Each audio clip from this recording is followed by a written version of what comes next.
اور اب ٹنڈو جام سے آپ کو بتائیں گے کہ ٹیم جونیئر ذوالفقار علی بھٹو ضلع حیدرآباد کی جانب سے شہید میر مرتضیٰ بھٹو کی 71ویں سالگرہ کی تقریب نہایت شاندار طریقے سے ٹنڈو جام میں منائی گئی۔ تقریب کے خاص مہمان ٹیم جونیئر ذوالفقار علی بھٹو کے ڈویژنل آرگنائزر اقبال علی جیجو تھے۔ تقریب سے خطاب کرتے ہوئے انہوں نے کہا کہ ظالموں نے شہید میر مرتضیٰ بھٹو کو شہید کر کے پاکستان کے مظلوم اور محکوم عوام کے حقوق کے لیے اٹھنے والی آواز کو دبانے کی ناکام کوشش کی، لیکن آج شہید میر بابا کا وارث بیٹا غریب محنت کش اور مسکین عوام کی آواز بن کر سامنے آیا ہے۔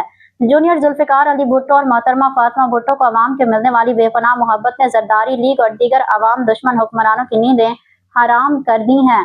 آج ٹنڈو جام کے عوام کی کثیر تعداد میں شرکت نے یہ ثابت کر دیا ہے کہ وہ جونیئر ذوالفقار علی بھٹو کے ساتھ ظالموں کے خلاف سیسا پلائی دیوار بنے رہیں گے۔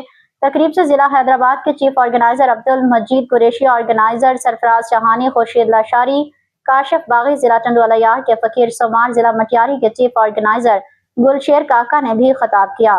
آخر میں اکبر جھیجو اور سینئر ساتھیوں نے شہید میر مرتضیٰ بھٹو کی 71ویں سالگرہ کا 10 پاؤنڈ کا کیک کاٹا۔